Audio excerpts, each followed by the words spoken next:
you doing? 3 minutes?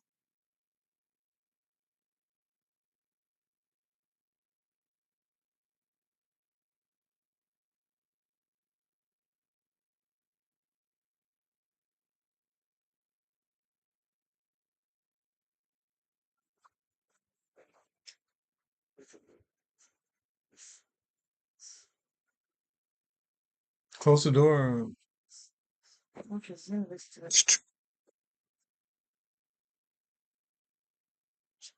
Hello, hello. Welcome to the Teacher's Lounge. We're going to get the name correct at some point. But hey, if you in the chat, say hello to us. I got the one and only, the educator out of Miami, Florida, the one and only Miss Sonji Allen. How you doing, Miss Allen? Hello, Hello, I'm I'm fine. How fine. are How are you? you? Good, good, good. So we're live into the Teacher's Lounge. We're going to chop it up a little bit from my understanding today. You're going to interview me or ask me some questions from my perspective, and we kind of chop it up a little bit. So, what are your thoughts? Well, I'm Well, I'm excited to excited be to be here with here with you you to to share share the information information you you have have because I because know I it's know going it's to going to be be very very helpful helpful because because we we tend to tend to stay in a stay in a box when box when we're we're trying to trying do to new do new things things or or difficult difficult things. things. And Yes. we And we believe believe that we're that the we're only the only ones ones that that are are facing facing whatever whatever this this is. is. So you So don't you don't ask ask questions, you questions, don't you don't really really seek seek anyone to anyone to assist you assist you because you because you feel feel like, like, well, I'll well, need I'll need to to figure out figure my out own my own pattern. pattern. And And sometimes sometimes that that comes comes much much later. later. Not that Not it that it doesn't doesn't work work because you know because you know yourself yourself best, best, but it but it comes comes later. later. So So you need you to need have to have some some assistance. assistance. And And sometimes the sometimes the assistance that assistance you that don't you don't directly directly ask ask for for, is it's better when better you when run you by run and by you and you say, say, I I need need that. that. I need I that need in my that in my life. life. So So that's okay. why That's I why asked I asked you to you be to my be my first first guest guest because I because I thought thought that that would would be be best best to to start off start off with. with. Okay. Cool, cool. Well, thank you for having me on your show. Let's kind of frame it for tonight, the conversation. We call it the Teacher's Lounge, but you have your own specialty, your own channel. Can you speak to that a little bit about uh the Teacher's Companion and what's that about? Well, Well, the the teacher teacher companion companion is is a a teacher teacher mentor, mentor, but but mentor mentor is is it's a it's a word word that's that's used used wisely, wisely, and and most most people people feel feel like, like, oh, oh, they need they to need help to you help do you do something. something. But But sometimes sometimes it's it's not so not much so that much you that need to you need be to be helped, helped, but you but you just just need need a a partner partner to go to go through it. through it. You You may may never never need to need to ask a lot ask a of lot of questions. questions. The The information is information is always there always for there you. for you. But if But you if you do do need to need go to to go to someone and you someone and you say, say, hey, hey, listen, I listen, I need need assistance with assistance this, with this, you'll you'll feel feel a a lot more lot more comfortable comfortable when you when you have have your your companion, companion, just like just in like in life. life. I I have have my my spouse, spouse, that's my that's my companion. companion. I have I my have my dog, dog, that's my that's my companion. companion. We do We do things things together. I together. I depend on depend on you. you. I I know you're know you're going to going be to there be there when I when I call call you you in in whatever whatever capacity, whether capacity, it's whether it's phone, phone, text, text, email. email. A knock A on the knock on door, the door, that that person's going to person's be going to there. be They're there. going to They're going to welcome you welcome you in in, there, and and they're they're going going to help to you help with with whatever you whatever need. you need. So I So I thought thought that that name name would would be be more more of of a a welcoming welcoming thing thing than than just just a a teacher teacher mentor. mentor. So I So help I help teachers teachers figure figure out out whatever it whatever is it is that that they they are are frustrated frustrated with, with, overwhelmed overwhelmed with, with, so so that they that they can can navigate navigate the the day day of of teaching teaching because because it's it's not not that that hard. hard. We We do do make it make it look look super super easy, easy, and and it it can can be, be, but but without without someone to someone to assist assist you, you, you will you will say say it's it's difficult. difficult. So I So I want want everyone to everyone to see it see it as as something that's something that's not not that that hard, hard, especially if especially it's if in it's your in your heart heart to be to a be a teacher. teacher. It's not It's going to not be going to hard. be hard. Good, good. So I'm glad you created this platform. You've been doing this for several years, and I remember that we spoke about this, and I was like, whatever it is that this thing that you came up with in your specialties, which one of them is organizing, strategizing, and de-stressors and things of that nature. I thought it would be compelling if we would just use it just for everyone, not just from a setting of a educator, but the platform that you came up with really is indicative to everybody. Absolutely, Absolutely, because because in the in the beginning, the beginning, the name was name was actually actually the no the no homework homework teacher, teacher, which which meant you meant you weren't weren't taking taking work work home. home. But when you think about being at work or doing other things, you kind of want to leave whatever you're doing where you're doing it because you do need to break away, recharge, come back later, and then dive into whatever the tasks are. But if you're always carrying that task, you get burned out pretty fast. Yes. Yes. Okay, so that's cool. So from my understanding, um, we need to learn a little bit more about you and the setting that you're in. Tell us a little bit about where you work, and what do you do? You do more than just teach. Well, yes. And people don't understand that we don't just teach because some people say, "Oh, you're just a teacher." No, you're not just a teacher. I started out as just a teacher, but quickly in my short years before I even got my permanent certificate, I was already the grade level chair. I was already the unit steward.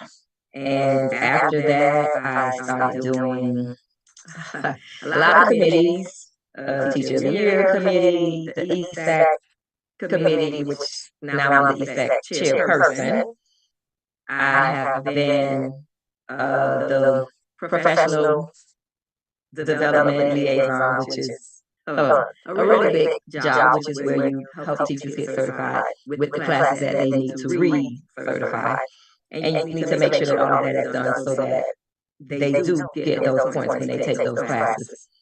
I have also been, oh my God, so many things. I'm trying to remember what else have I been. I have been a teacher mentor for many years within being a grade level chair and actually just mentoring. I've done that for the last, oh, maybe like the last 5 or 6 years, just like full on. I have also done the morning announcements, um, where the kids are actually the anchors. I've done safety patrol, a lot of other sponsors, and it's actually very rewarding and it's also very demanding. So if you are not organized, all of those things that I've mentioned, a lot of them I did at the same time. And I was also a gifted teacher, which being a gifted teacher requires a lot of paperwork. So preparing that paperwork along with preparing your lessons for all those different grade levels that will come in, grading papers, reading journals. It's a lot. Yes. And people say, well, how do you do all that and you leave it at work? Systems, organizing, and staying focused to it. Like you really have to understand when you're at work, you're at work. Sometimes we want to relax and have more adult conversations or like have your own moment to distress while you're still working. And it is possible, but not in a way that most people feel like they want to detach like you do when you get home. And you really don't have a moment to lose if you're trying to be a teacher where it's going to require you to do a lot of things. You're being pulled in a lot of different directions at the same time. And for some people, it can be very overwhelming. Right. And if you are not an organized person, if you're not a person that likes to plan, it's going to be very hard for you to stay on task. So you become burnt out and frustrated way before you're actually burnt out and frustrated. So that's why I like to assist people because once you show them a system that works for them, they're like, oh, someone should have told me that months ago, years ago, days ago. So helping them in this manner also just with your own personal growth, your own personal outlook on how you navigate things because a lot of the organizing is going to come from the type of person that you are and the things that you require and that you can handle. And like everyone can't multitask. And because you can't multitask doesn't mean that you can't do it. You will have your own way of doing it. And you may not can take everything home, but you don't have to not leave it at work. You may need to stay a little bit later, maybe 30 minutes, maybe an hour. Maybe you want to arrive earlier. I arrived early because I wanted to beat traffic. And it helped me because by being there earlier, I was able to get a couple things done that were maybe more tedious that required more uninterrupted time. So still, I'm leaving at the end of the day. That's my goal, to leave at the end of the day with no work coming home with me. Mm. No one. So getting organized within yourself, self care, self management, those things help a lot. So Okay. that's what you're gonna show us how we can do that and be at work, and how that helps at home or with whatever job that we're doing. It doesn't necessarily have to be teaching, because it could also be the counselor. It could also be the assistant principal, the test teacher. It could be any other job that doesn't directly relate to teaching the children, because we do go home and become all one. We're people. Right. So, Okay. So, from my understanding, you have a couple of questions for me that maybe I can add some or shed some light. well, the time management. Now, we have time management in class, but that time management is kind of already mapped out for you. But in your life, how will time management assist you becoming a better person, a better employee, a better friend, mother, wife, husband, son? How can that help? Understanding, that's a really good question. Understanding time, understanding what that actually means. What that means is that everyone gets the same amount, regardless of what we do throughout our life. Uh, there's over 3,000 minutes in every single day, right? So, how we manage those minutes matters. And a lot of us are stressed out because we spend a lot of time concerned about time. And while we're concerned about time, we're actually wasting it. Um, for example, there's 24 hours in one day, and not one successful person or person that is down on their luck get any more time than anyone else. So understanding how So much that means Oprah doesn't get more time.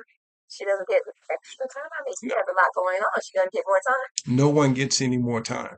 So understanding the time and the value of time and how to manage it. See, once you recognize how much you do have, then you kind of Mm-hmm. look at the system of understanding what are you doing with that.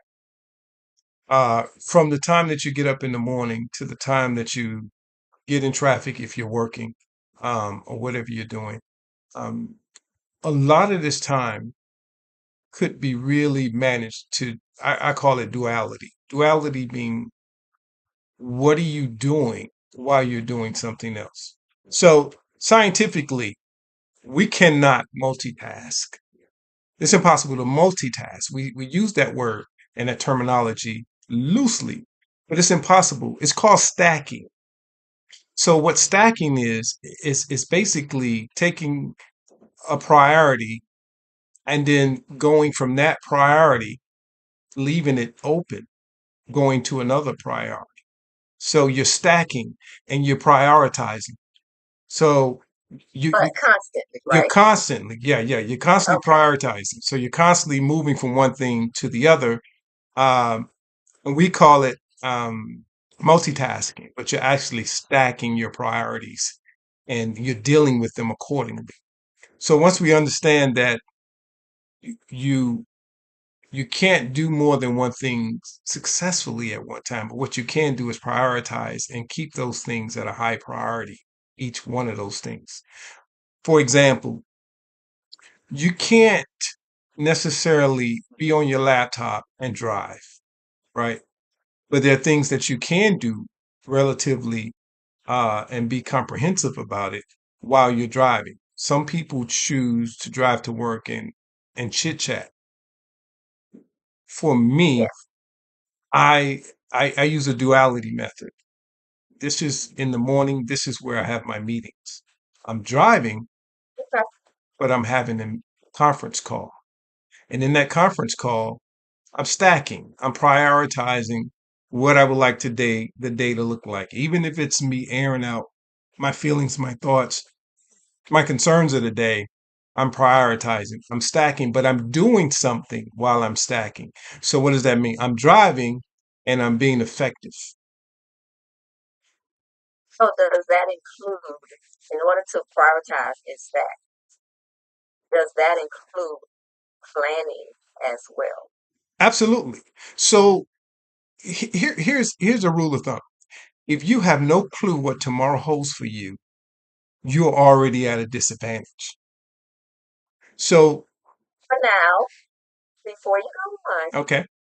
most people will say they really don't know what will happen tomorrow. And I always say, which is maybe where you're going to go, I hope, this is just slow that on that. I have to plan as though I have all control of what's going to happen. More than likely, something that I have planned will not happen. But that's how I move, where if I'm in control of tomorrow, this is how I would like for it to go. Is that what you're saying? Well, yes. Like if you have one of those jobs or responsibilities where you're not specifically sure, like every day holds the details. What I'm talking about is the framework. I'm speaking of the infrastructure of your internal mapping system. So the infrastructure meaning, even though I don't know exactly what my day consists of, the framework is I must get up at a specific time to be successful. I must do this at a specific time to be successful. I must be on the road by a specific time so I don't have to have rage in traffic. I don't have to go through all of these steps that I was not prepared for. So by understanding the framework, whatever it is that you have to do within that, you can be successful at if you kind of understand that the day is going to go with or without you. You're going to set the platform for it to be successful by doing certain things, being prepared for tomorrow, today, being prepared to leave at a specific time to be early, not on time. Planning to be on time is kind of like that means that every threaded needle needs to be perfectly threaded if you're planning to be on time. So plan to be early so that way if the needle is not threaded perfectly, if there's a crash, if there's this, if there's that, or whatever it is, you're not feeling well or you want to get a cup of coffee, whatever it is that happens in your day, if you plan to be ahead, then this helps with the endorphins in your head. This helps with the what do they call it? The chemicals in your brain of being successful. What scientists have studied and found out is that the the same molecules, the reactions that stimulate your brain for happiness, is the same ones that stimulate you for stress and sadness. The same high that you get from a drug is the same high that you get from happiness. It's the same high that you get from like the brain don't know the difference. It just knows that I'm operating in this segment. So if you're if you're stressing, if you're stressing, you can manage how that goes. It's kind of like losing a loved one. If someone passed away, most people deal with the the losing, the loss, while others cope with great memories, with going to the side of the happiness. Uh, People say all the times, "We'll keep your memories, alive, your good memories." Right. So this is where. So the choice is yours. The choice is yours. So we're talking about time to kind of wrap that up. How your day goes, you may not be able to control the specifics of it, but how you manage the time and what you do with it, it allows the framework for you to be successful. It's like land. You can't build on soil land because it's not solid. So almost every infrastructure that you put on that land won't sustain. It won't be necessarily solid. So what I'm saying is with your time, if the platform is solid, then you can do almost anything you want. You may not accomplish all the things that you desire, but you can get a lot accomplished on a solid foundation. If you wake up late, that's not a solid foundation. If you leave the house hungry, that's not a solid foundation unless you have a plan along the way. If you get there on time, it is not a solid foundation. And if you don't know what your next steps are, whether they go in the algorithm that you desire, it is not a solid foundation. So everything's going to start off from a solid foundation, understanding how much time you have and what are your plans to do with it and what are your dualities. Understand your dualities. While you're doing this, what else can you be doing constructively that will allow you to minimize the amount of time that you're wasting? What are you doing? A lot of us waste times. Like for me, right now, I'm in Miami, Florida. I took tutorials and training courses in my headphones to learn something that I have a major project coming up. But in order to figure out how to navigate that project, I was on a 10-hour road trip. You know, some people fly from state to state to take an 8-hour course, right? Well, it's 10 hours to drive here and 10 hours to drive back. That's two courses for me. That's duality. I'm driving and I'm taking the course. Some people will take that time to gossip, to listen to music, to do other things that may not be as productive as they could be. So when I arrived at my destination, I arrived with the knowledge base far more than what I would have had I been listening to the radio or chit chat. You understand what I'm saying? So it's how you use the time and what's your duality. So I just heard you say that time management kind of drives a lot of, I don't want to call it issues, but some people call it issues, so we'll stick with that. A lot of the issues that we have, or maybe concerns, that were a lot of concerns that we have, which are things that we actually can control, like stress, aggravation, and I think not being on time and not having enough time to do certain things does cause a certain amount of stress. Like if you're a teacher and you plan for a lesson to go perfect and you plan it by minute, if there's a fire drill, Yes. you're like, today, oh my God, of all days. Yes. Your lesson cannot absorb a 15-minute loss because now it's off. Right. That will throw you into a stressful situation because now you have to push everything back to tomorrow, or most of it to tomorrow, which means tomorrow's lesson is now Wednesday. Wednesday lesson is now Thursday. Right. And then the Friday test is now a Monday. And you're still off because now Monday's lesson can't, because we're testing. Well, so we have time management in the classroom, but managing you and your personal time sounds like from what you just said is driving the other management of time that we need to do. here's the absolutely. That's exactly what I'm saying. Here's something that you can take. You cannot be successful at managing someone else's time if you haven't managed yours first. So I don't care what job you do.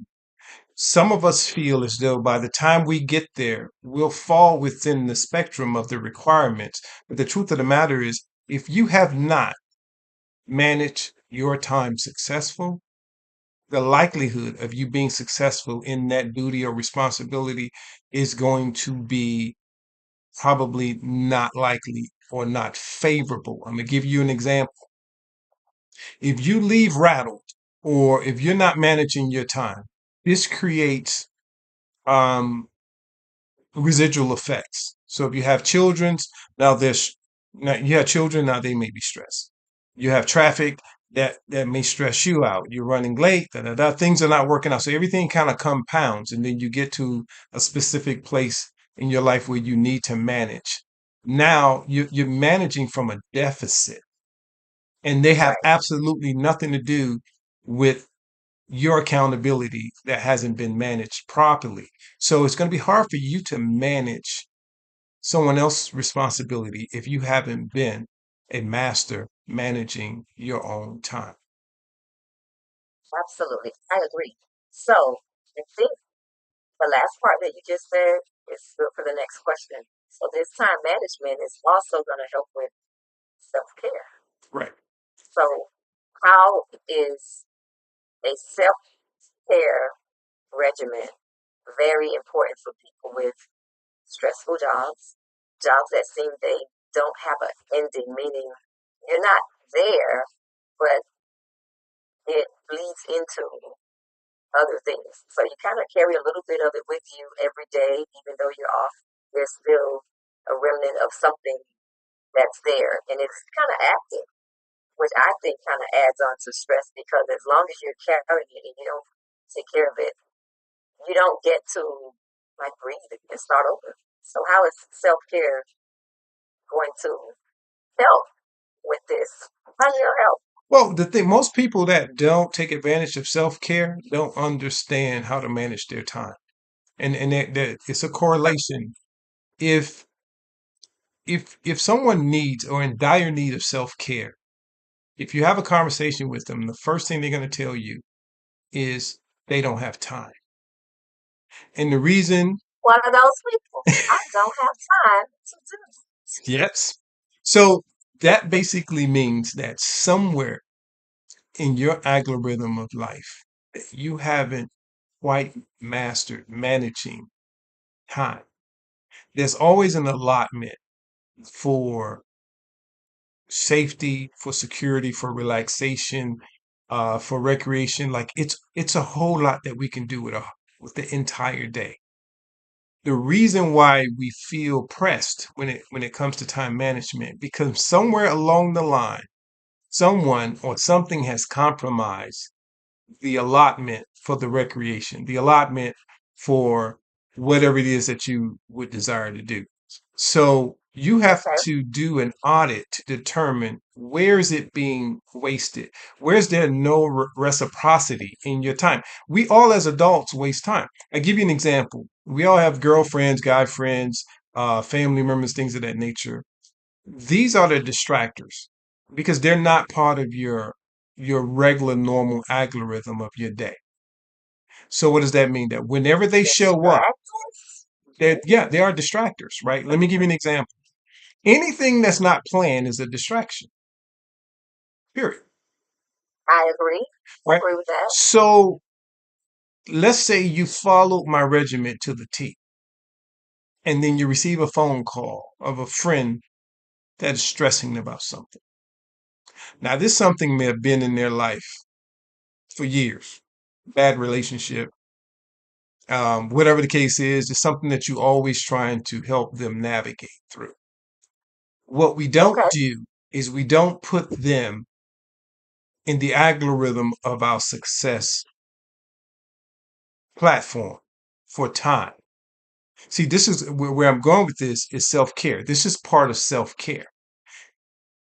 If someone is stressing about the same thing over and over, and they're constantly calling you about the same problem over and over, and you're probably going to get the same answer. This is not miscellaneous. So either you find a specific safe place for you and specific time for you to deal with that. If you don't, it's going to come across miscellaneous or sporadic. This will throw off your algorithm for you, one, having time for safe self care because you've wasted it with somebody else. If you do a self audit throughout your whole entire day and realize how much time you waste, a lot of people say, I'm so busy, I'm not wasting time. Water cooler conversations, phone calls, you know what I'm saying? Get stuck on TikTok for 5 minutes, whatever that you're doing. Or somebody called you with a girl, you got to hear this. These are all time busters, right? They bust your time right open. And at the end of the day, it sets you off. It pushes you back slightly. What was I doing? I forgot. Girl, you made me forget. So these are indicators that my time is not necessarily, I'm not valuing it, or someone else is not valuing my time the way that they should. Question. Okay. Those things that you mentioned, what if someone is using those distractions as a form of self-care because it's interaction that they feel they need? Are you saying that if that's their self-care, they should be somewhat scheduling when Yes. I'm going to have this conversation of nothing with Tanya Yes. and Bob? Yes. They should be scheduled. So what I do is in my life, what I do not do is I don't do a whole lot of miscellaneous. It's kind of like a grocery list. When you go to the store, you have a list and it may be 10 items, but then you end up with all this miscellaneous stuff and you quadruple pay and double play, right? Because it's not a part of the platform. It's not. So just like a grocery list, it's not a part of the responsibilities. The same thing with your relationships and your peers. Sometimes self-care could just be having adult time, an adult conversation. And it's okay. If you schedule that, if it's nothing that's emerging, that's falling from the sky, then all of that should be predicated on success. I give you an example. My best friend in the whole wide world, he looks like the rock. He's chiseled. He looks amazing, right? And people think he's the rock. What he does is he'll call me on the way to the gym. That's the duality I was talking about. The minute he gets to the gym, he don't sit in the car and talk to me.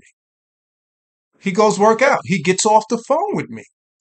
But then he'll call me back when he's done working out. He's driving home. That's the duality. See, if I stop and accommodate him, then he has the duality. Me, I'm just taking on fluff. So I'm wasting time. Now, if we're both at the same place, if I'm driving to a meeting and he's driving to the gym and we're talking, that's a great duality. But if I'm stopping my priorities for his duality, who's winning in that scenario? So But you're really saying that we need to be more intentional. responsible. Right. To me, Intentional. I can't talk now.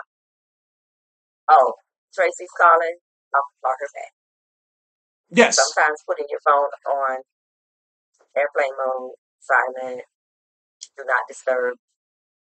Basically, making yourself unavailable for the distractions. Right. And you can do this easy so that Tracy's not upset with you. Put Tracy on a schedule, but not saying I'm putting you on the schedule. Say, Tracy. I like that you said that. Show us how to do that Easy. without saying, Tracy, it's 11 to 12. That's your time. No. How do we do that? No.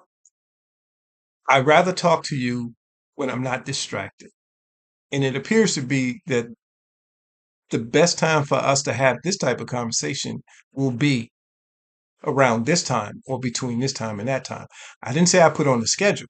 I'm basically saying to get the best because I really want to give you my undivided attention. And I know we got a lot to discuss, but we're always going to be distracted. I can't give you my undivided attention when you just spontaneously call. Let's do it on my way to work. Let's do it on the lunch break. That's the duality. Let's do it on my way home. Let's do it when I'm not grading papers.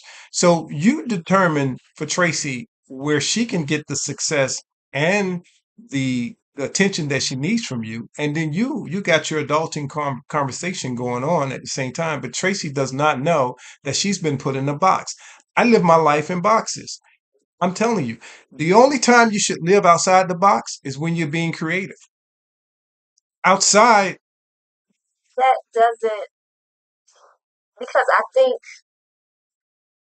I'm hearing you kind of say you have to be somewhat disciplined to be able to make this work. But everyone is a discipline. Like the conversation that you would have with Tracy, most people won't be able to have that conversation. I'm one of those people. Like I can't say, Tracy, girl, we can't talk now because I want to. She's gonna be like, You talk all the time. What's going on with you? So I have to train Tracy. Every time she calls outside of my time, girl, let me call you back. Or I'll send her a voice. And when I call her during that time, after a couple of times, she starts to realize she always calling me at 5. She won't call then until 5. And when we're able to talk, then she knows that's when I can get her attention. I'm calling her at 5. She won't call me at 3. She'll wait. Or she'll text, hey, you busy? Mm-hmm. She'll call at 5. You answer? See, You answer. see, here's the thing. You understand what I'm saying? I do, but that I don't. The same effect, right? Not necessarily, because what you no, not necessarily. For those people that are out there listening, understand what I'm trying to tell you. Like the brain cannot unhear or unfeel. It cannot remove things on its own. It has to self-purge, or it has to be some level of therapy, professional. Like the brain does not do an undo. It does not do a reverse or rewind.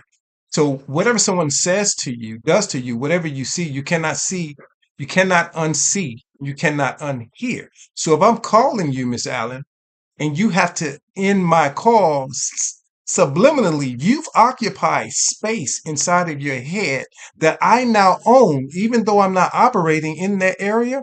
You have given me closet space. So that space could be utilized for something very productive, but now you know I have to. What did Richard want? What did Tracy want? I hope she's okay. So now this is something that's rolling around on top of everything else that's responsible. So guess what?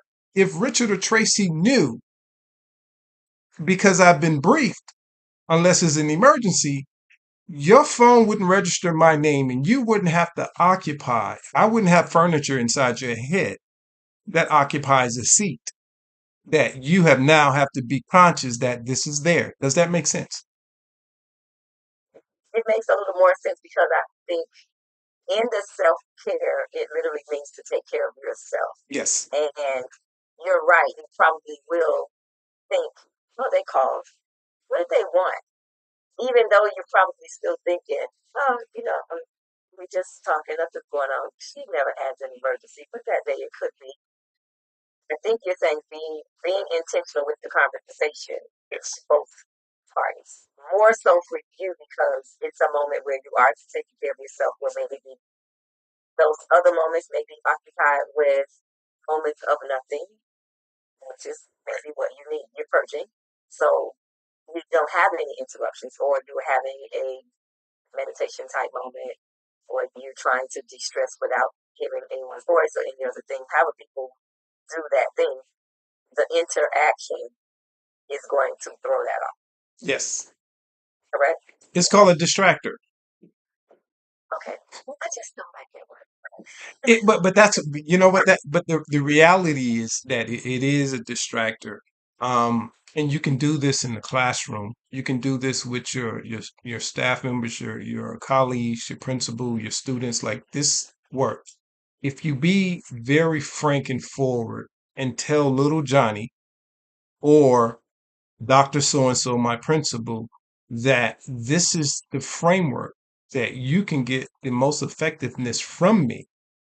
And basically, it's like setting an appointment without setting an appointment. This is self-care at its best because what I'm doing is I'm not making anyone feel insignificant. I'm just putting them in chronological order based on the priority of myself. Because I can't give you the best. Self-care is about self. I can't give you the best of myself if you're coming in out of order because I am not capable to give you the value of what you're looking for me if I'm not at a great place. So I've got to take care of myself.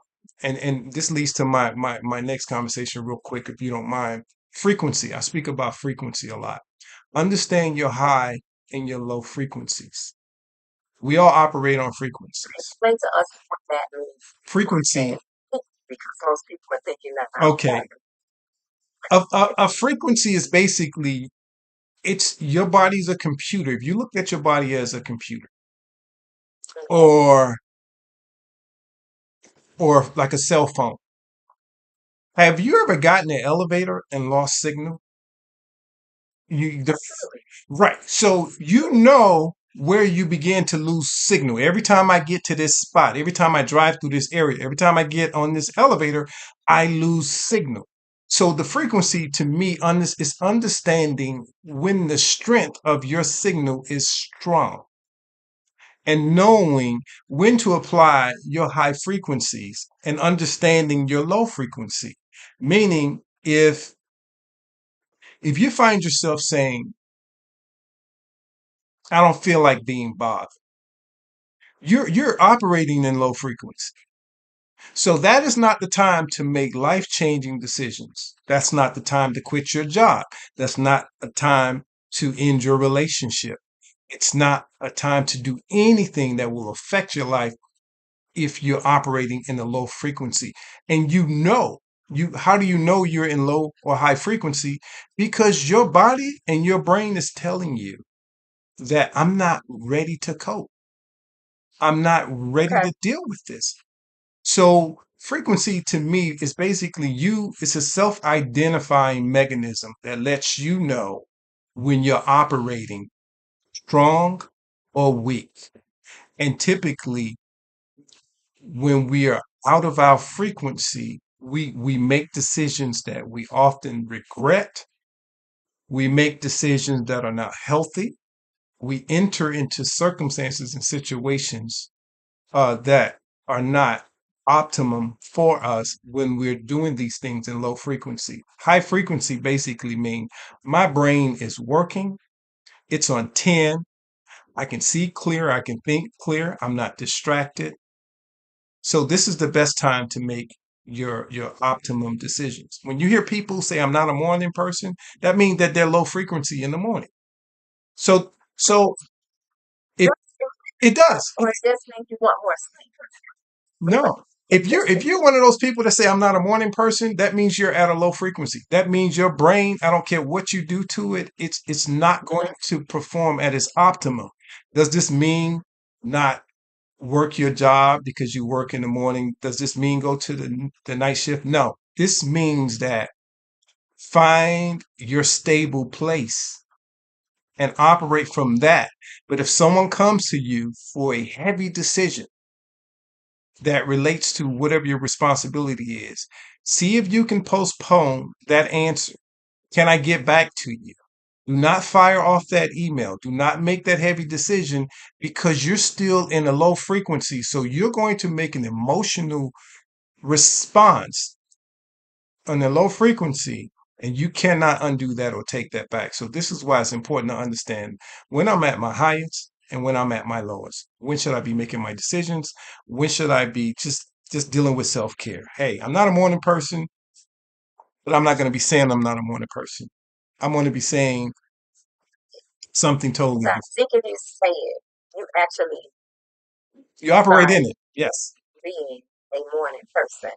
Yes. Because I don't know if I'll ever say I'm not a morning person, but I really don't always like to do certain things in the morning. But I said don't always, which means that there are a lot of days that I wake up on 10. It's like I'm ready to go. And people are like, when did you have breakfast? I haven't even had breakfast. Right. But some days I don't want to be bothered very early in the morning because I'm still practicing some form of self care. Like I'm in meditation mode long after I've left the house. I don't want anyone to disturb that, but it doesn't mean that I'm not a morning person. Right. I understand. I So understand. you're saying frequency kind of drives that self care to allow it to actually care for yourself, or Right. to allow you to actually care for yourself. So if it's off, whatever you're doing that you normally do, it doesn't work. Right. And this is why, Okay. exactly. This is why we need to get into more intentionality. So when you're at a space where you can make wise decisions, this is the time to be decisive on self-care. This is the time to plan your trip. Even if you don't have the finances, even if you don't have the time off yet, this is the time to start to have the idea in your head manifest that you're getting to a place where you need to be intentional with your self-care. If you do that at a low frequency when you don't want to be bothered, you're frustrated, life is down on you, right? And then you decide that, well, I need to take a vacation. Well, making those vacation decisions is going to be made from the foundation of desperation, right? Right. So this may put you in a place where you take time that you shouldn't take, you spend money that you shouldn't spend, right? And then you go with someone that you shouldn't be with. So you're not really making the best decisions when you're making those core decisions and during your low frequency. So when you get to a point where it's urgent for you to self-care, that means you have already lost a lot of your wits ends about you. So before we get to that point, if you're intentional when you're feeling good, then when you're feeling bad, then it balances itself. It's kind of like the worst time to apply for credit is when you're broke. The worst time to apply for a loan is when your credit score is shot. So doing things at high frequency, and this is how the millionaires become millionaires because they do everything when it's high. They buy at the best time. They Right. invest at the best time. You have got to do this with yourself. Invest in you when things are great. Invest in your self care when you're at your optimum because you're not going to stay there. At some point, life will happen, but you already have Right. invested in self care that you don't know when you're going to need. So it's the golden nugget that you pull when you need it. The wrong time to reach for that golden nugget is when you haven't put it there and now you're scrapping for straws. So plan your self care now when you don't need it. Therefore, when it's time, you'll enjoy it more. More or less. Yes. If you're a teacher, plan those vacations before the vacation time comes. Otherwise, you won't take the vacation that you really need. Yes. So, like right now, you see thinking about winter break, spring break, summer break, Mhm. and when it comes, because it's there, it's already set up, so it'll do what it's supposed to do. Because once again, the planning, the time management, all of it kind of plays into everything. So they're attached like a train. Every Yes. little connector is there. So okay, well, I think we're getting to know ourselves a little bit better. So we're going to talk about the communications that you have and the relationships that you build. Because now I've managed my time, I've planned everything, so I'm feeling good about that. I've had some self care because I've had some wins, but now I need to communicate effectively and build the relationships that I need so that I can stay in my self care moments. How do we do that? And how is that more important than the other things? Because I think the relationships are the drivers of our days. The time is now Well, because I might need somebody, or how the stress is handled. I might need some deflectors of my own. So what happens there? well, just like I did with time, we had to identify how much do we have and how much of it that we're wasting. The same thing with communication. Scientifically, the human brain can only receive about 33% of communication. We can only receive 33%. Now we can hear 100%, but we're only receiving 33%. Wait a minute, Yes. wait a minute, wait a minute, wait a minute. So you're saying if I'm at a table having a staff meeting, I am hearing 100%, but I'm only receiving 33%. Absolutely. So is that why some people never get the things done that they were supposed to get done?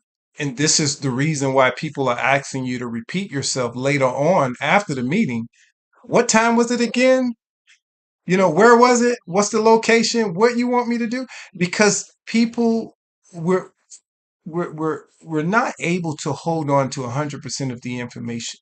This is why I think it's good to do things in spurts, especially at a high frequency. So, Okay. so this is why meetings are only scheduled for 1 hour because the retention rate is very low. So, adding, if you're in a meeting, understand we're talking about communication. Understand there's only 33% of the information that's being received. Out of the 33% of information being received, only 15% is being retained. So that's why so many people come with their computers, their pads. Some people like myself, I know that meeting is very important. I sit by myself. I don't want to hear nothing because at that point my OCD kicks in, and even if you if you go like this, I'm like, what are they doing? And then I didn't hear. So a little bit of it is being distracted and not actually paying 100% attention because I mean you can't turn your ears off. So I get what you're saying and do hear it all, but taking it in really requires a lot of focusing. Yes. So if you're thrown off, then that bothers you. So I think people know that they're gonna be distracted. They don't want to miss anything, so they do come prepared to write down what they thought they heard that was important. Even though sometimes when you write 12, but you heard 10 and you wrote 12, and you tell everyone no, it's 12 because I wrote it down, and you didn't write it down correctly. So we're doing that to reassure ourselves because somewhere inside we know this thing is going to happen. Is that what you're saying? Yes. So Okay. the key word is going to be intentional as it relates to managing your time, right? As it relates to what was the second thing we discussed? The self-care. Self-care. The third thing, communication, intentionality, like um, being intentional with everything that you do, being purposeful with everything that you do. So people think things are going to happen by chance. Like anyone in a bad situation, we've been taught to feel that it's going to get better. When the truth of the matter is, most often you have to do something to make it better, or something has to happen to make it better. The same thing with communication. Like, if you want to be an effective communicator, you have to understand the baseline of communication that only 33% of what's being communicated is actually being received, and half of that is being retained. So, what part of the retention do you want people to hold on to? And then you kind of funnel down your conversation to be very impactful so that the little bit that you say means the most. So you got to find a way to be able to communicate effectively without a whole lot of fluff. And women are notorious for they have to tell the story from A to Z, right? And a lot of information is missed between A to Z. If you don't believe me, ask someone to repeat what you said. They won't be able to You repeat mean what you ask say. a man Ask a man and and a repeat. woman? Because well, I have found in all of my years on this earth that men and women they hear differently. Men have a different type of attention span. Men kind of hear things in headlines. So what I mean by that is you heard there was an accident. I was late because it was an accident. You say, oh, everybody was okay. Yeah, yeah, people look fine. But a woman will say, what happened? And now she wants to hear it was a Mercedes and an 18 wheeler. It was on this street. The light was red. The 18-wheeler didn't understand that the light had changed. He didn't have time to brake because you know it's so big. He came around that curve. By now, the men are not listening because you heard what you needed to know. There was an accident at that location. Everyone was okay. So, yes, women tend to give more details. Sometimes unnecessary, but we do it. And men just want the information. Period. Shorten it. Well, that's how we get to effective communicating, knowing who you're communicating with, Men are mostly, yeah, women can articulate and communicate problems where men are solution based. Men only want they're listening for the Right. solution. Need to hear We need to hear what how to fix it. in a nutshell. Yep. I have an answer. I We don't need need to know how to details because fix it it. doesn't matter. Right. So women have to communicate problem because this is how they're wired to communicate in detail. And it's a wiring So what system. you're saying, communication really is based knowing the Who person you're trying to get the information into. 100%. You have to know who you're communicating to so you'll know how to communicate. This is why, and for the people that are listening out there, and hello to everybody that logged on, Ronnie, Renee, Vera, how you doing, Maggie, and Music, everybody else that's on. Listen, All this time, don't say hello to these people. Hi, that's right. Margaret, I like your comments. Great feedback. So understanding who you're speaking to is so important. If you've ever went to a networking event, or have you ever been at any type of meeting or function, why do you think people ask you, what do you do? you asked me. This is a question. Let's take a wild guess. Why do you think people ask you, what do you do? I will say, based on me and my responses and then their response, to kind of decide what type of conversation they need to have with you to be able to talk to you. Perfect answer. Okay. Perfect answer. So I hope you guys heard this. When people ask you what you do, they automatically are seeing the level of respect or attention or the level of the conversation that they can go with you. They are sizing you up. So if you're saying, I do this and it's low level, they're going to watch the tone and the rhetoric and the disposition of the conversation. They will treat you based on what they believe, whatever level they believe that you're on. So this is so important to understand. This is communication one on one. They're going to ask you some very imperative questions. Who you are, what you do for a living, and then they're going to ask where you live. Because based on your career, they're going to know how to communicate with you. Based on where you live, they're going to size you up and scale you based on the demographics. Is that a poor neighborhood? So anyone can dress up in a suit and come to a meeting. So this is communication 101. A lot of communication starts before people speak, before they really Very true. before they Very delve into the conversation. A lot of times you have already been sized up based on one or two questions. And this is important to understand. So this is why you have to know who you're speaking with so you can know when they ask this question, how to represent yourself. But not only that, it works both ways for you to understand who you're talking to. So what if I already know who I'm talking to because I'm at an event that is career based? So say I'm at a conference. Obviously I'm a teacher, so it would be a teacher conference, or I'm at a conference and it's for nurses. I'm at a conference. I'm a dentist. I'm a lawyer. I'm a truck driver. I own a boutique. I'm a cosmetologist. I already know who I'm speaking with. But now I need to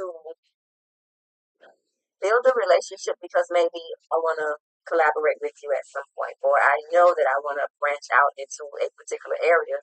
I'm going to need someone else that is a colleague to assist me, or maybe a group of someone else's.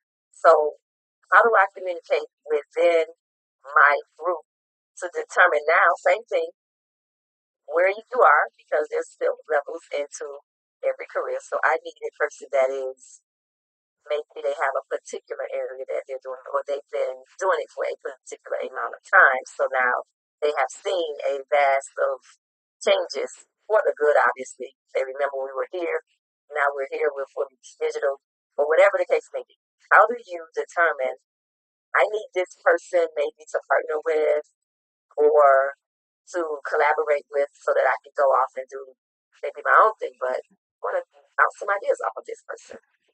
First, by communicating who you are. 90% of us do not know who they are. You know what you do. You know what you represent. You know where you live. You know your social security number. When I speak of knowing who you are, can you, in a short sentence, identify who you are? Because that introduction, okay, I would say no, because you know what most people start off with? what? And it's funny you say it because I have sat so many classes where people are asked, tell me about yourself. You know what the first thing it is that they say? What? I'm a mom, I'm a wife. Yeah. It's mostly ladies and teachers. So when we get men don't say that. They don't start off with those things. They start off with probably where you're going, the core of who Right. they are. But for women, I'm a mom, I'm a wife. And we're thinking, well, what does that have to do with why we're here? This isn't a mommy's convention or a wife convention. Who else are you? Like, where do you work? What grade do you teach? You know, we're trying to figure out what kind of conversations when they break us out. We're already thinking, we know they're going to team us up. We're delegating who's going to do what. Oh, she's the math teacher. She's going to handle all. Oh, you're the reading teacher. You're going to write the questions out. Oh, you're the ESC teacher. You're going to tell us this. So I'm sure in other jobs, they have these same types of scenarios. People always start off with basically those accomplishments. They are not who you are. Because if you get divorced, you're no longer a wife. If, say, God forbid, your child isn't here anymore, you're no longer a mom. But that still leaves the whole person. So explain to people when you're saying you need to know who you are, and if someone asks, how do you respond to that without saying a couple of things that you have accomplished in life? Because that is not who you are. Right.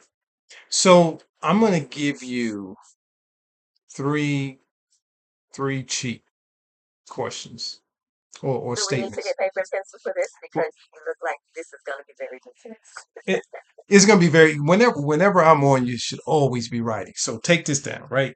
And it's very simple. Whenever you introduce yourself, there are three things that are very important. Who you are, right? What's your type? How you help people. My name is Richard Adams. I'm a life and business strategist. I help people find their true value and reach their destiny through ABC. Here's my business card. People tend to need to explain what they do and how they get to solutions. And it's a long process. And what you're doing, in essence, is you're trying to convince that person that you're solidified in doing what you do. And I think that is not an introduction. That's a conversation. Whenever you're introducing yourself to someone, I am, my position, and I do. Basically, you need to have an elevator pitch for your personal introduction to someone you're just meeting. It's not even an elevator pitch. It's an introduction because they're gonna know by you introducing yourself what you do, like what's your title and how you help people. When you're talking to me, here's a drop your mic scenario. When people are communicating, I only care about the value that you bring to me. I really don't care about the Right. value in the room. I don't care about anything. When I'm listening to you talk to me, I'm looking for what is it that she can do that we can collaborate with. See, you mentioned collaborate. When you introduce yourself properly, you don't have to ask for collaboration. Because if that person wants to collaborate you after a proper introduction, they will lead you into that conversation right away. It's not going to take long. If you've had a 3 to 5 minute conversation with someone and you have to ask for collaboration, that relationship is not already there. But it's indicative for you to introduce yourself properly, because as I'm listening to you introduce yourself based on your title and how you help people, automatically I know the type of relationship that I need to build with you. So, to intentionality is what's going to assist you in communicating and making relationships grow with people that you're meeting. So you need to be intentional in, well, in that case, why you are in the room. Yes. So if you're there for uh, a job task that you had no control over, but you're thinking outside of that box, well, I also do this other thing here, and I need someone to assist me with that. So you're kind of already seeking out someone in that capacity, and you're using these things to determine whether or not you're going to go over and approach someone because of, we're wearing name tags and whatever. So you do need to also, again, for land and I guess time management and all of that kind of rolls into all of that. So you can't have one without the other, is what I heard. Right. With any of the things that we're looking to do, they rely on each other to be effective. Yes. And it doesn't matter if you're working in your capacity at your job or if you're at home doing your own thing. We have these same goals. Yes. And we can't reach them unless we bring all of the components there. And I guess we're using them all the time. At some point, if we are being intentional, we will be very good at doing all of them. And that may make you a great something. Well, Whatever it is that you're trying to do, it's going to help you get there and be very successful because you're already using these tools in other areas. So basically, there is no work hat and personal hat. It's the same hat. It just does a different function when you're wearing it in a certain place. I agree with you. Right. So you understand that. Maggie, if you can go to the MSC network, I can't really see your comment. It's a good one. She says she does not, which is not acceptable in her opinion, judging someone's character also leads you to feeling something. So I really can't see the comment. I'll have a better screen. I'm on travel. So Renee, if you can kind of repeat Maggie's question so I can read it in the chat. So basically, regardless of what's fair or not fair, we need to understand that when you're communicating with people, people are going to automatically make an assessment on who or how to talk to you based on how you represent yourself. So that doesn't mean lie. That doesn't mean make up a fictitious, but just know that you're being gauged on your representation. We do them because if you want to be heard, you don't want to start having a conversation with someone like if you say you work at a police department, people automatically assume that you're a police officer. So if I'm in need of some advice from a police officer, but this person is a public service officer, they may not know the answer to my question. So now I've just sat here for 5, 8 minutes having this conversation, and they say, "Oh well, my sergeant is really good at those things. Let me get your information." And you're like, "Okay, I'm thankful for now connecting me with who I need." And I sat here for 5 minutes talking to someone, and I still don't have what I need. They Right. want to be helpful, but in their capacity, they can't. Right. So that's a great point that you make. People don't really, if it's an effective environment, most people don't just want to chit chat. They're there, especially a networking or a conference or a business meeting. Like most people are there for the core of whatever their purpose is. So Absolutely. it's not like they're gonna judge you or disrespect you or, you know, discriminate against you. It's just that they're looking for the value to match their value. And that's just how most interactions are predicated. So we're speaking about communication. And if you can be an effective communicator, I don't care what level of the playing field that you're on, people will gravitate to you as the need arise. Um, it's like, hey, I have a talk show on Tuesday. I'm speaking. I have a different audience than I do on Saturday. I'm playing music. Like people are intentional. Like I'm here Correct. for the music. I'm not here. I don't want to hear you speak. So when you let people know who you are, they govern themselves accordingly.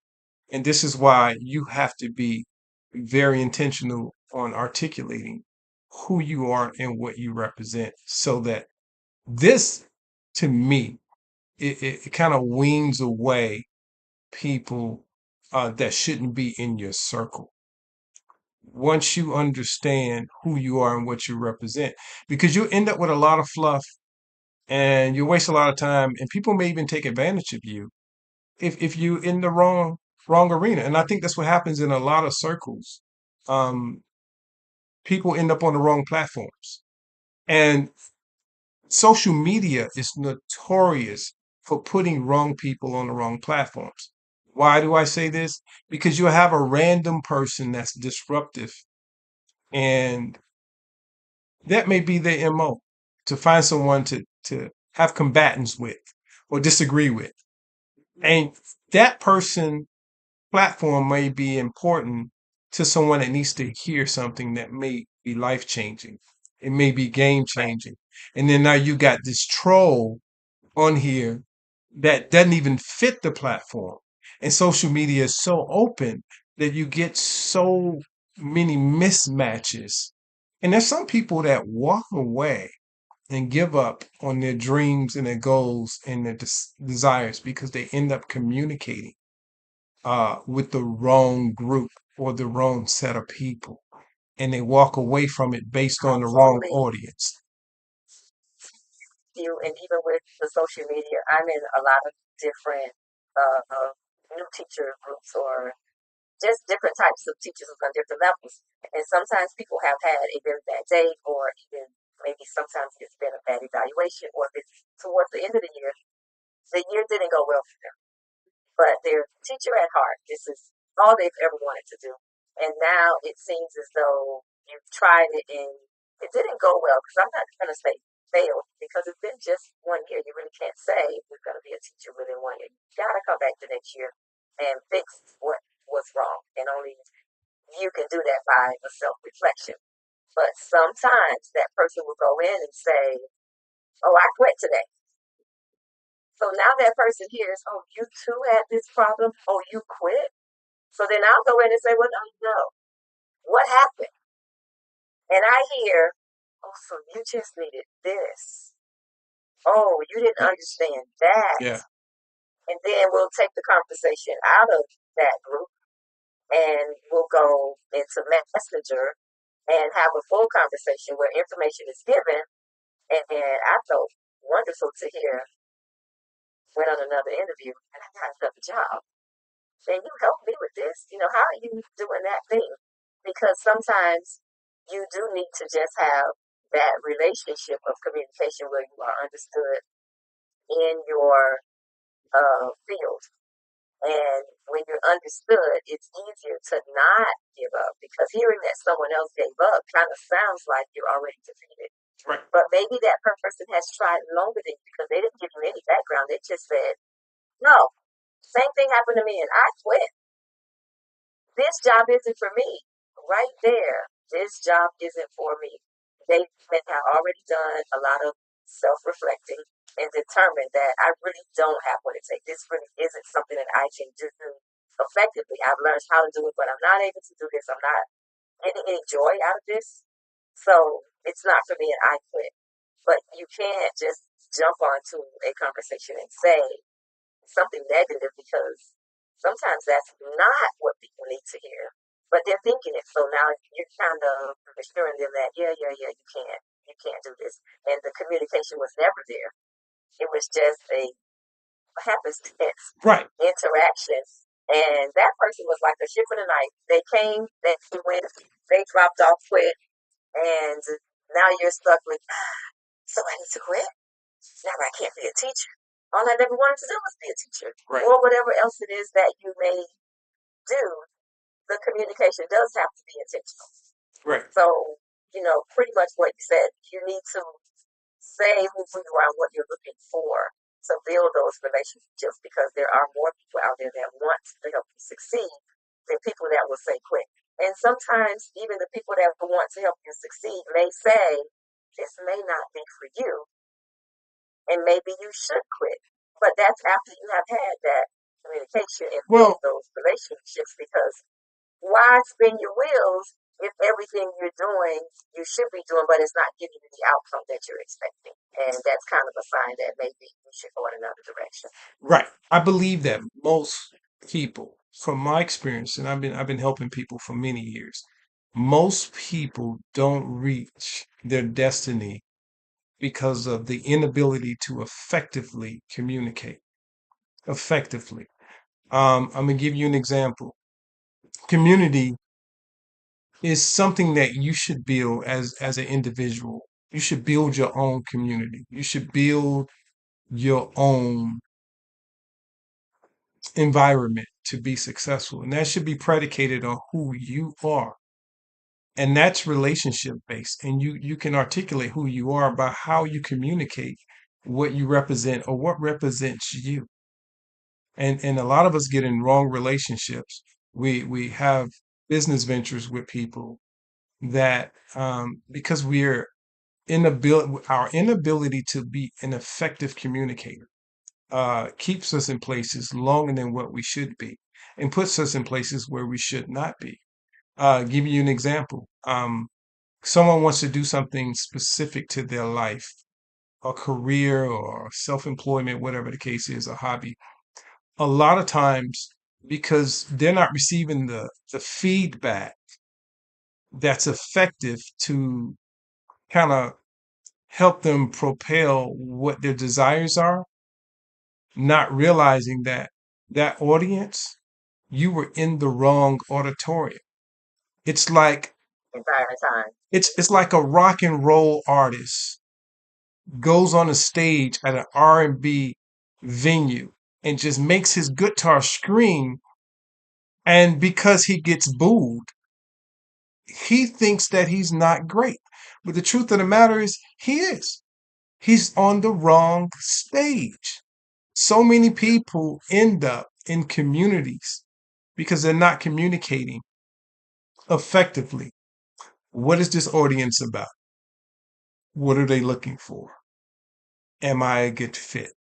Do they accept this kind of That means asking the right questions? questions. Yes. So you can't just go and hang out and decide. You need to ask. So you need to be, again, intentional. Is this what I'm looking for? Exactly. I will only know if I'm asking and I'm interacting, because I got to do some manipulating to find out what else is here. So It's kind of like, so yeah, exactly, like social media. It's like there's so many people that post flyers, they post events, and there's zero communication, right? So you're not being intentional, um, and you're not being focused on what it is that you want to do. You're not communicating what your intentions are. So for those people that are out there marketing, that are not getting the likes, that are not getting whatever the case is, it all falls under communication. Are you telling people who you are? Are you telling people what you represent? Are you telling them what you're looking to do? Because this would align you with the right companion, with the right community. And a lot of folks give up, one, because they're not emotionally intelligent enough. They feel rejection. And a lot of us are feeling rejected on platforms that is not built for what you're offering. So if you're offering something on the wrong platform, you're going to feel rejected. But the communication part is they're rejecting what you're bringing, not you. not you. They're rejecting what you're bringing. But the way to communicate is to ask this same group, what is it about what I presented that made you respond in this manner? That's communication. But because we're not emotionally intelligent, sometimes we take the rejection and we run because we don't want to feel it anymore. But if you would just stay and say, what is it that you did not like? What could I have done better? You'll get the truth, but we stay away from hurt and pain and rejection.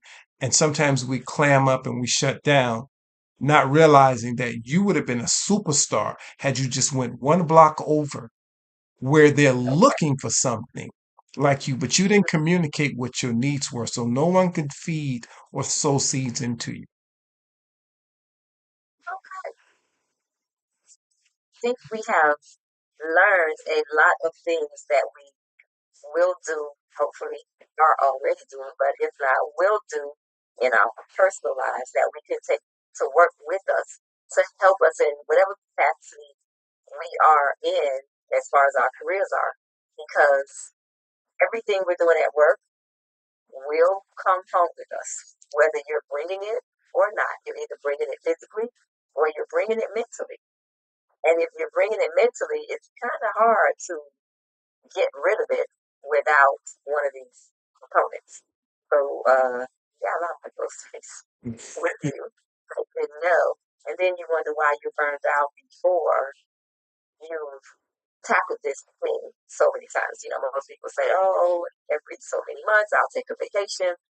And some people will know I'm usually burnt out in this amount of time. And then you're finding that that time is showing up sooner than later. And you can't figure out why. I'm doing everything the same. Right. And then that self reflection says you're really not doing it the same. In fact, you're doing it poorly, more than you were before. It is not as effective. Mm-hmm. So somewhere you lost one of your strengths. Right. The one that was more important, it's not attached anymore. So you need to kind of go out there and do a little repair. So I hope this conversation has helped someone with something, whether it's professional or personal. I hope it has helped someone. So thank you, Mr. Adams, but we will have him back because he has a lot of information that we can use in our careers that he talk about people using in their everyday life. So we hope to have him back. If he will come back to talk to us, we will have him back and we will have other guests on. So we really appreciate those of you that did tune in. For those of you that are tuning in, we would really, really, really like for you to please share this link. We will be here every Sunday talking to someone different to help us through our, well, mainly teachers, but you will get information that will, I'm sure, be available to you at your job as well. But we will talk about things to help teachers move forward, to help you personally move forward, and just share the link. And thank you guys for joining us. We really loved you, and go give us some feedback and let us know what you like, what you didn't like, and what you want, because we're not in a box, right, Mr. Adams? We're not going to operate in a box. We're here for you and whatever it is that you want to talk about or you want us to address, or even if you want us to bring on somebody that you just want to talk to, but maybe they don't want to talk to you on social media, but they'll talk to you here. Yes. So we'll be looking for that, and thank you guys for coming out, and good night. Good night. See you next time. Good night, everybody. Thank you for having me on.